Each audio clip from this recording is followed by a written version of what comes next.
In this video of congruent triangles, I'll start the brain teasers. See first question, ABC PQR से congruent है तो कौन सा criteria true होगा? तो which of the following is not true? Sorry. तो first is A equals to P, वो तो ठीक है क्योंकि दोनों first alphabet है. Second में BC equals to QR, ये भी ठीक है, last two alphabets. Third में B equals to R, ये गलत है. नेमिंग के according B equals to Q होना चाहिए. तो थर्ड ऑप्शन B और C खुद से करना है. D में है कि दो ट्रायंगल को कॉन्ग्रुएंट करने के लिए अगर हम AB इक्वल्स टू DE मतलब दो साइड, एक साइड और दो एंगल यूज कर रहे हैं तो कौन सा क्राइटेरिया हुआ? A ऐसे दो एंगल और एक साइड. थर्ड है क्वेश्चन में इक्वल चीज मार्क किया हुआ है. अब ट्रायंगल का कॉन्ग्रुएंट नेम चेक करना है. तो पहला वाला देखें तो ADB कॉन्ग्रुएंट टू DCB.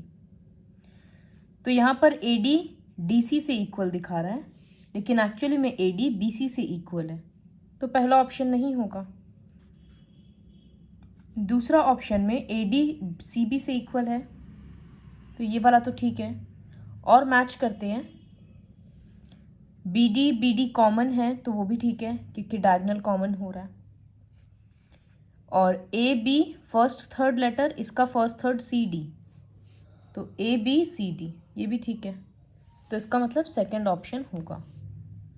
तो एग्जाम में इसी तरह से चेक किया जाता है, स्टेप बाय स्टेप तीनों साइड और एंगल्स को मैच किया जाता है. उसके बाद क्वेश्चन C में ये दोनों कॉन्ग्रुएंट कब होगा? एक additional pair of corresponding part बोलना है जिससे ये ASA से कॉन्ग्रुएंट हो जाए. तो दोनों का दो एंगल तो दिखा दिया, अब एक साइड चाहिए. तो साइड इंक्लूडेड होना चाहिए ना, मतलब दोनों एंगल के बीच वाला. तो BC इक्वल्स टू QR, ये कंडीशन होगा. यहाँ पर है कि इस तरह से पार्ट्स इक्वल दिखाया है तो RAT किसके साथ कॉन्ग्रुएंट होगा, नेम लिखना है तो वो खुद से लिखो अल्फ़ाबेटिकली मैच करके. R W से इक्वल है तो फर्स्ट अल्फ़ाबेट W होगा, उस तरह से. क्वेश्चन E देखो, ABCD एक रेक्टेंगल है, BD डायगोनल है. तो इसका फिगर कॉपी में ड्रॉ करेंगे like this.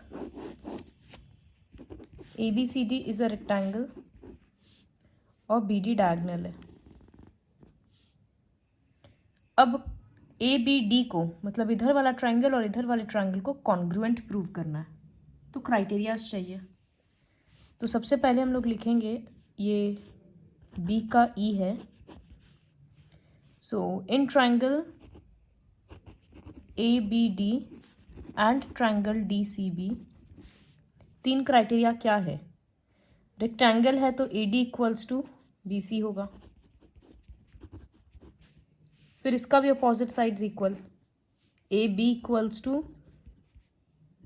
DC and BD equals to BD common है. तो दोनों ट्रायंगल कॉन्ग्रुएंट हो गया वाया SSS. इसको हम लोग SAS से भी कर सकते थे. ये एक एंगल, ये साइड इक्वल, ये साइड इक्वल और ये दोनों एंगल 90 तो SAS. ASA से भी कर सकते थे. This angle equals to this alternate interior angle, this angle equals to this alternate interior और BD equals to BD common. तो एंगल साइड एंगल. फिर सेकेंड क्वेश्चन है, इसमें लिखना है हर में दो कंडीशन मार्क किया हुआ है हर क्वेश्चन में जिससे कि वो ट्रायंगल कॉन्ग्रुएंट हो. अब specify by which condition the true triangles will become congruent. Sorry, इसमें सब कुछ इक्वल मार्क किया हुआ है जितना हो सकता है. अब किस कंडीशन से ये ट्रायंगल्स कॉन्ग्रुएंट होगा वो लिखना है. तो जैसे OA OC इक्वल है, OB OD इक्वल है और ये दोनों वर्टिकली अपोजिट के कारण इक्वल है तो SA S से इक्वल होगा. तो इसको सिंबलिकली कैसे लिखेंगे? Triangle A O B congruent to triangle, O के बदले ओ लिखना पड़ेगा, तो यहाँ से C O D, criteria S A S. इसी तरह से सब में आइडेंटिफाई करना है क्राइटेरिया। जैसे इसमें ये साइड इक्वल, बी डी और सी डी इक्वल और ए डी कॉमन, तो ट्रिपल एस हो जाएगा। तो बचा हुआ क्वेश्चंस खुद से ट्राई करना है। फिल इन द ब्लैंक्स भी बहुत ईजी है, खुद से करना है। फोर्थ क्वेश्चन देखो, show that in an isosceles triangle angles opposite to equal sides are equal. मतलब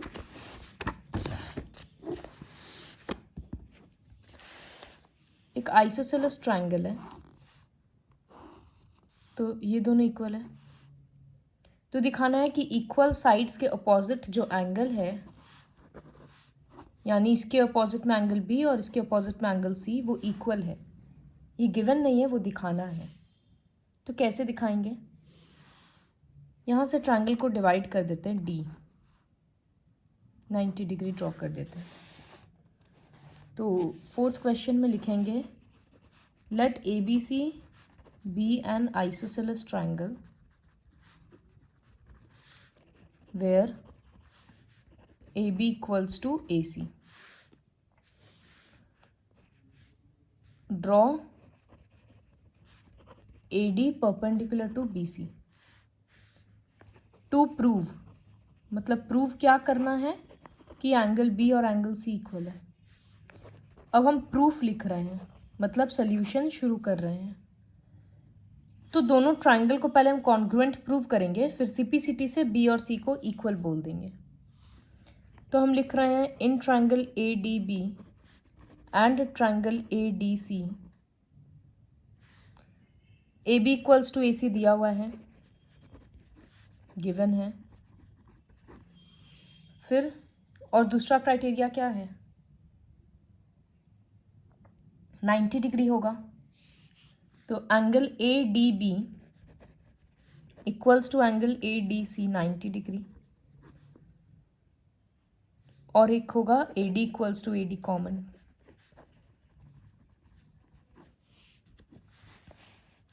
तो ये दोनों ट्राइंगल कॉन्ग्रुएंट हो गया। किस क्राइटेरिया से हुआ? एक हम लोग राइट एंगल यूज किए, राइट एंगल के अपोजिट हाइपोटेन्यूज यूज किए, और एक साइड यूज किए, तो आरएचएस से कॉन्ग्रुएंट हो गया, जिसके कारण angle B equals to angle C, CPCT. Therefore लिखेंगे कि angles opposite to equal sides in an isosceles triangle are equal. इस तरह से प्रूव करेंगे। तो इसको कॉपी में 2-3 बार लिख के रिवाइज करेंगे, तब जाकर ये याद रहेगा। अब फिफ्थ क्वेश्चन, पी और क्यू पॉइंट्स है on equal sides A B and A C. तो इसका मतलब बोल दिया A B A C equal है, तो ट्राइंगल, बड़ा वाला ट्राइंगल आइसोसेलेस हो गया। Such that A P equals to A Q, मतलब ऊपर का ये दोनों साइड भी इक्वल है। तो इस कॉपी को अगर हम, इस फिगर को अगर हम कॉपी में रीड्रॉ करें,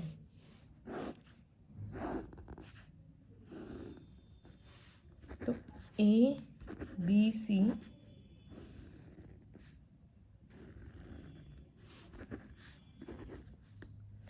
तो यहाँ पर A P equals to A Q दे दिया, और बड़ा वाला भी इक्वल है।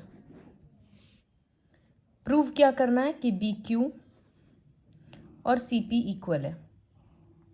देखो, किसी भी चीज़ को इक्वल प्रूव करना है ना, तो बी क्यू से ट्राइंगल हम ले सकते हैं ए बी क्यू,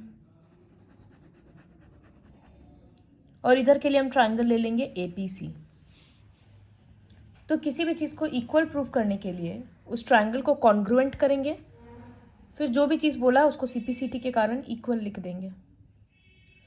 तो अभी हम फिफ्थ क्वेश्चन में ट्राइंगल कौन सा ले रहे हैं? In triangle A Q B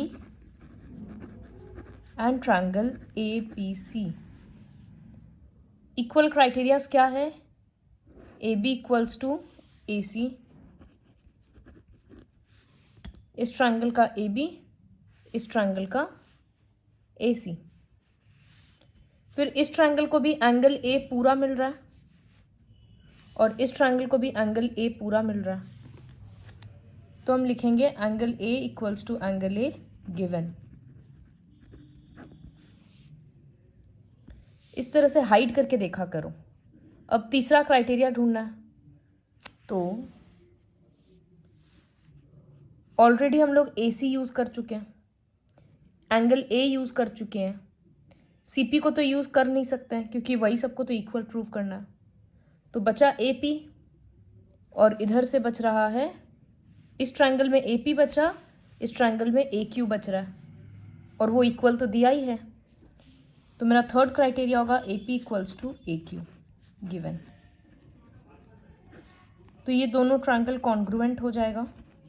तो एक बार हम नाम AQB लिखे हैं, अब ध्यान से लिखेंगे, A के बदले तो A ही आएगा, AQ के साथ AP इक्वल है तो APB बनेगा और क्राइटेरिया होगा SAS। जब ट्रायंगल कॉन्ग्रुएंट हो गया तो हम लिख सकते हैं CP equals to BQ CPCT, तो हो गया प्रूफ। तो हर बार प्रूफ के लिए ये सोचना है कि किस ट्रायंगल में वो लाई कर रहा है ताकि ट्रायंगल को ही कॉन्ग्रुएंट प्रूव कर दे। इसके बाद नेक्स्ट क्वेश्चन है, और ये क्वेश्चंस बहुत इंपॉर्टेंट है। अभी जो क्वेश्चन नंबर 6 कराएंगे बहुत इंपॉर्टेंट है, इसके लिए भी कॉपी में फिगर ड्रॉ कर रहे हैं और हैबिट डालो कि सारा क्वेश्चंस कॉपी में ड्रॉ करके करें।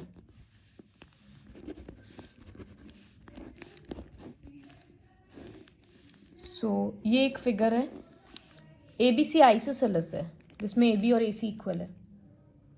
D is such a point such that BD equals to CD, तो ये भी इक्वल है। Prove that AD bisects angle A, तो एंगल A बाइसेक्ट हो रहा है, इसका मतलब दोनों हिस्सा इक्वल है, ये दिखाना है। और एंगल D बाइसेक्ट हो रहा है, मतलब ये दोनों हिस्सा इक्वल है, ये भी शो करना है। तो ये वाला एंगल इस ट्रायंगल का हिस्सा है और ये वाला भी, और ये वाला दोनों एंगल्स इस ट्रायंगल का है। तो क्लियरली हम लोग दोनों ट्रायंगल को कॉन्ग्रुएंट प्रूव कर देंगे। तो इन triangle ABD and triangle ACD, तीन क्राइटेरिया क्या है? AB इक्वल्स टू AC दिया हुआ है, AD कॉमन है तो AD equals to AD,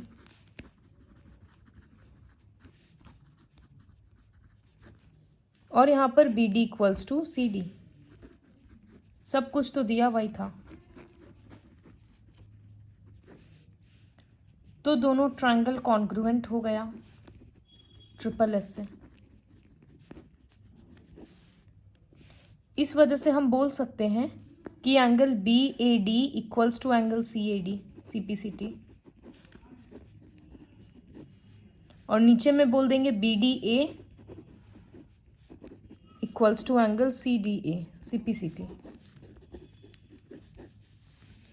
Therefore AD bisects angle A and angle D। इस तरह से प्रूव होगा। तो देखो इस तरह का जो क्वेश्चन है, यहाँ पर डायरेक्टली नहीं बोल रहा है कि ट्रायंगल कॉन्ग्रुएंट प्रूव करो, यहाँ बोलती है प्रूव करो कि दोनों एंगल बाइसेक्ट हो रहा है। तो वहाँ से हम लोगों को समझना पड़ रहा है कि बाइसेक्ट हो रहा है, इसका मतलब रिमेनिंग पार्ट्स इक्वल है, तो ट्रायंगल कॉन्ग्रुएंट प्रूव करके CPCT करेंगे। तो ये सब चीज़ को ध्यान में रखना पड़ेगा क्योंकि इस तरह का चैप्टर फर्स्ट टाइम आया है। फिर 7th क्वेश्चन में क्या है, इस तरह से ट्रायंगल्स हैं,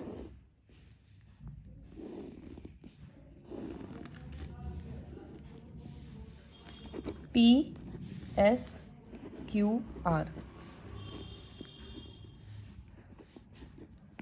इक्वल दे दिया, PQ इक्वल्स टू SR और PR इक्वल्स टू QS। अब पूछ रहा है क्या ट्रायंगल PSQ, मतलब ये वाला ट्रायंगल और ये वाला ट्रायंगल कॉन्ग्रुएंट है? तो 2 क्राइटेरिया तो ऑलरेडी दे दिया, इस ट्रायंगल का पी क्यू, इस ट्रायंगल का एस आर, फिर इस ट्रायंगल का क्यू एस, इस ट्रायंगल का पी आर। तो थर्ड क्राइटेरिया क्या है, दोनों को पी एस मिल रहा है ना, तो P S equals to P S, तो ट्रिपल एस से दोनों तीनों कॉन्ग्रुएंट हो गया, और वही क्राइटेरियाज लिख भी देंगे, तो वो दोनों खुद से करना। क्वेश्चन का थर्ड पार्ट लिखा है if S R P equals to 40 degree, मतलब अगर यहाँ 40 है और क्यू पी एस ये पूरा एंगल 110 है, तो इधर का एंगल कितना होगा। तो अगर ये 40 है तो ये भी 40 होगा ना, क्योंकि जब दोनों ट्रायंगल कॉन्ग्रुएंट है तो ये दोनों सीपीसीटी के कारण इक्वल होगा। तो उसी को स्टेटमेंट में लिखेंगे थर्ड क्वेश्चन में कि since triangle P S Q is congruent to triangle S P R, therefore इधर का एंगल पी क्यू एस और इधर का angle P R S equal होगा 40 डिग्री के बराबर। फिर in triangle P Q S इधर वाला ट्रायंगल में एंगल पी एस क्यू कितना होगा, 180 माइनस इन दोनों का सम, तो angle P S Q equals to 180 minus 110 plus 40 degree, 30 degree answer आ गया। तो बार बार हम बोल रहे हैं कि रिपीटेडली प्रैक्टिस करना होगा, तब जाकर ये इसका प्रूव मतलब सॉल्व कर पाएंगे। So complete the brain teasers with the help of this video.